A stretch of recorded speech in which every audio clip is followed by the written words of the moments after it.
Birds are dinosaurs. Well, not these birds, but their ancestors were the same as the ones that roamed the earth millions of years ago. So how did they evolve? Well, you might have seen this before. Maybe you've even done it yourself. You find an old pair of jeans that used to fit you perfectly, but now, well, let's just say the waist fits, but everything else doesn't. Evolution works in a similar way. Over time, small changes can accumulate in a species, changing things both big and small about them. And these changes are driven by mutations, which are random changes in an organism's DNA. Some mutations are harmful, some are helpful, and some don't really do anything at all. But over very long periods of time, those helpful mutations can add up. They become part of the species' genome and change its characteristics, eventually leading to a completely new species altogether. Take our jeans example. Maybe your jeans got a little too loose because over time the style changed, or maybe you just gained a few pounds. Either way, the jeans don't fit the same as they used to. Similarly, modern birds are the descendants of dinosaurs, but they evolved from their ancestors in a couple of ways, some big and some small. For example, according to a study published in 2021, modern birds evolved from theropod dinosaurs like Velociraptor, and maybe even our favorite T-Rex. These speedy two-legged dinosaurs had hollow bones and feathers. Yep, pretty bird-like already.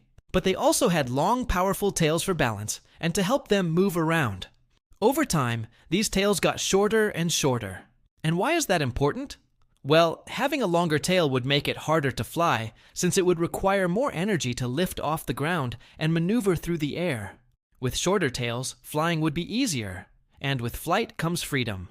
Being able to fly meant birds could travel longer distances, faster, and find new sources of food and better nesting sites. But wait, there's more.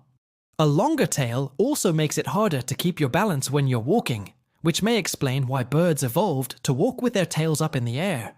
That way, if they lost balance to one side, they could quickly steer themselves back underneath their center of mass. This also helped them balance while perched on a branch, allowing them to sleep while hanging upside down, which might have been an anti-predator adaptation. Sleeping upside down makes it harder for an attacker to grab them by the legs without getting snagged by those sharp talons. Plus, if you're hanging upside down and get attacked by a predator, it's much easier to quickly get away than if you were just running along the ground.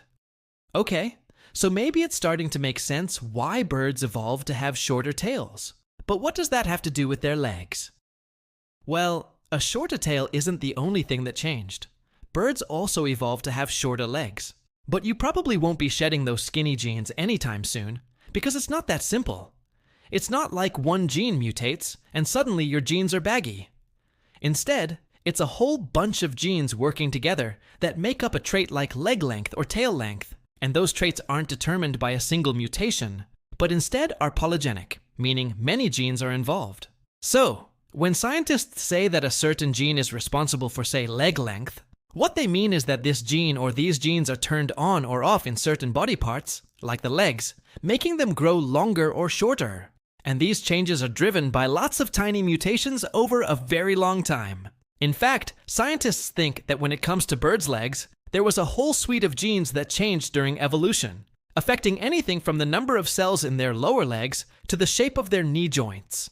In other words, birds' legs evolved to be shorter through lots of small changes in lots of different genes. But once again, why is this important?